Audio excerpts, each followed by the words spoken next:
Hi everyone, welcome to my channel, the Nui channel. Today's video is going to be a review of the Netflix series Bon Appetit, Your Majesty, and this is episodes 9 and 10.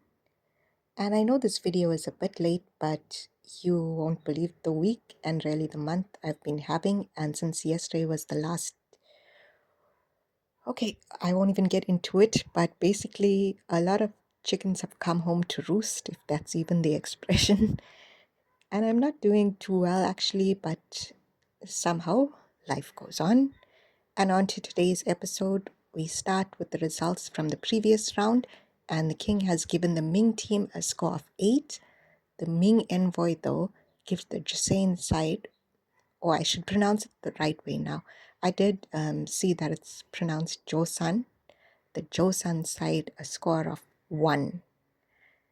And I mean, really, who didn't see this coming?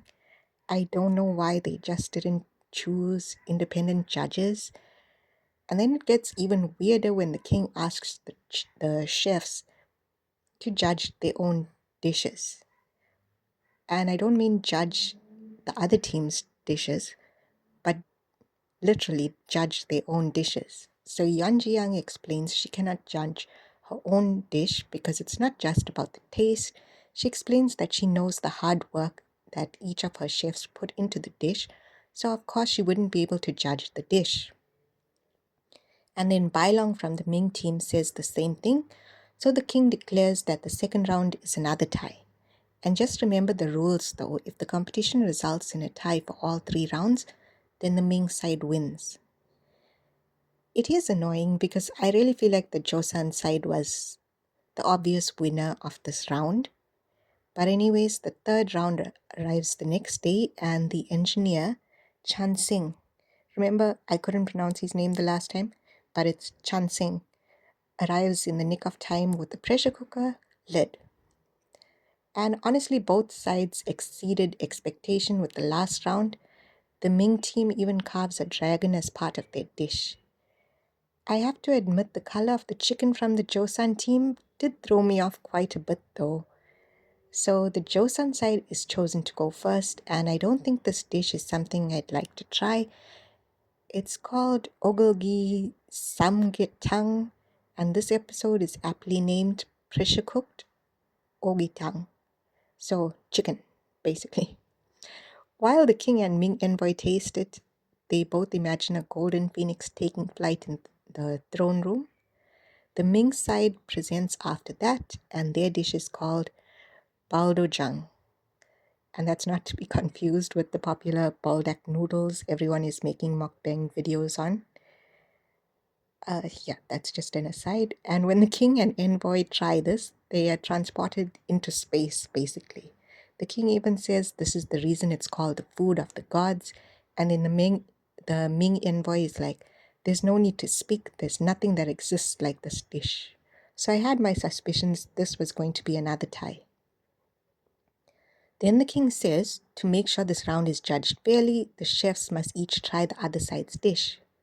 So anyways, one of the cooks from the Ming team, Kong Wen Lee, doesn't eat. And not just this dish, he just doesn't eat at all. Even when he cooks, he's able to judge the dish without tasting it. Yeonjiang realizes he won't eat it because it's presented too well. So she gives him a bowl that is more straightforward, and you can see the chef appreciates this. She says that to make food is a joy for the chef, and to taste is a joy for the people that eat it. So Kong Wen Lee actually digs his hands into the soup and takes out a piece of chicken and eats it, then drinks some of the broth. And everyone is just silently watching, and he starts laughing and then crying, talking about how he forgot this taste and the dish reminds him of his grandmother's cooking. And, there's even emotional music playing.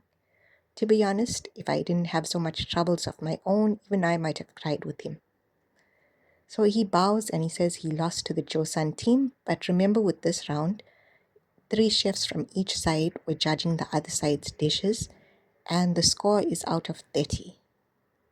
The Joseon side gives the Ming team a score of 27, which is crazy, but then the Ming team scores 28.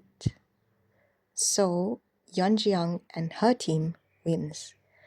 but it was a really close call with the nation's economy on the line. And the chefs of both sides behaved very honorably throughout the competition, and you can see they have a lot of respect for the other side. And I also like how each round of this competition let me know more about each of the Ming chefs, and now I also learned their names as well. The Ming envoy is still not ready to go down though.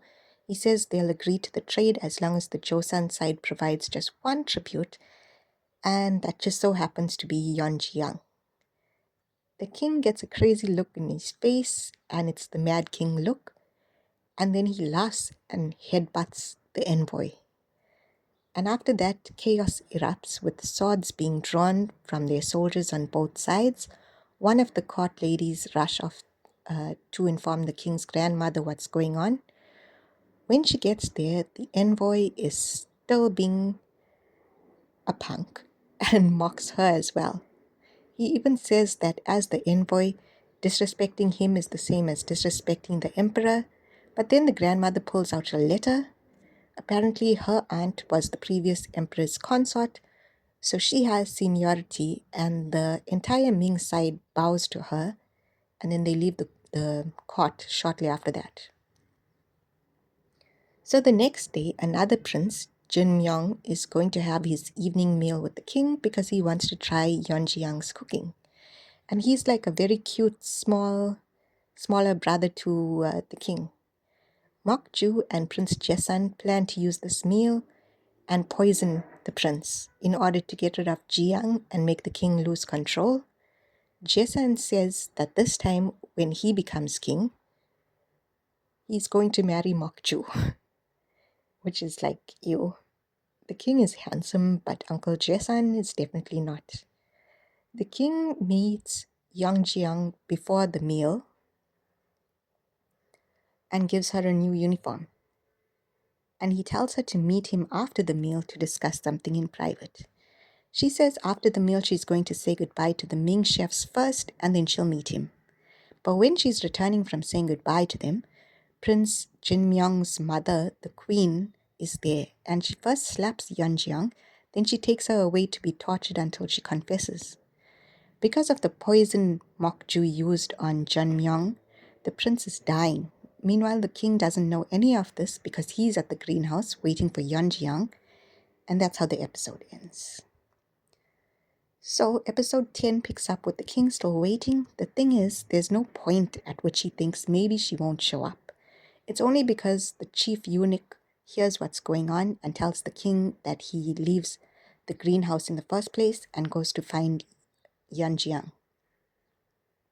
And he demands that they open the door to her prison, but then the queen comes and she's the only one with the key and refuses to give it up. So she's Jinmyong's mother, but she's the king's stepmother. Anyways, she suspects the king was behind the poisoning since he's not dying like his half-brother.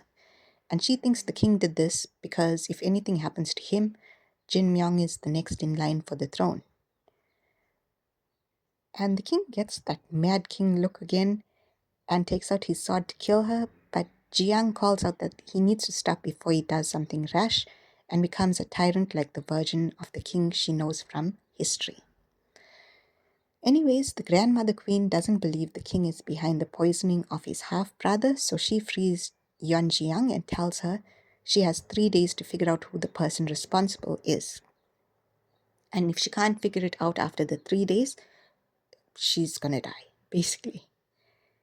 On the second day of the investigation, thanks to Gilgam's heightened sense of smell, they figure out that one of the special medicines Jin Myung takes for his health is rat droppings. And it's actually medicinal and good for the health, but when taken with ginseng, like the dish Jiang made that day, it can be poisonous. So the next step is to find the physician, which the king's jester, Gong Gil, does. Mokju had also sent her court lady, so these two get into a fight, and during this fight he asks who's responsible for his sister Okdan's death. And he suspects the king at first. That's why in the first episode, he was the one that shot the arrow at the king. And I'm not sure how to explain it fully, but this whole scene feels hollow. Like I can see the actor for Gongil is trying, he's fighting for his life with this acting, But the writers didn't do enough to build up for this climactic scene to hold much weight. And that's just the truth of it. Sorry for the fans of Gongil. And there's another assassin hiding in the bush through this scene, and he kills the physician as she's confessing that Mokju is behind this, but someone else, meaning Jesan, is behind even her. But anyways, Gongil takes the court lady back to the palace, and yet as much as they torture her, she's not saying who's behind all of this. Yet even still, Mokju sneaks into her prison and kills her. Meanwhile, they feed Prince Jinmyong the antidote, but he throws it out. He throws it up because his body is too weak to accept it. So Yanjiang prepares this dish, Josan restaurant, which is like porridge consistency for him after that, and he gets better. The king asks Jiang to meet him after that because he wants to show her something. And her first thought is that he found Mangun Rock. But no, the king just wanted to show her this dance he prepared for the grandmother queen's ceremony. And Prince Jesan is also preparing for the ceremony, and he brought the king's maternal grandmother to surprise everyone. And I can't wait for the full plot to be revealed because I'm really curious what's the full story here about the king's mother being poisoned and why. The episode ends with the king proposing to Yan Jiang and the two kiss. And I'll be honest, the reason there's such a big gap between the last video and this one is because I was binge watching My Love from the Stars, My Love from the Star. So when they kissed, I half expected the king to have a fainting attack like Do Min-jun.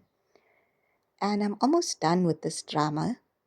Episode 12 is the last episode, which means the next video that I make on this will be the last one. So please comment some suggestions on what I should watch next, how I can improve my videos going forward.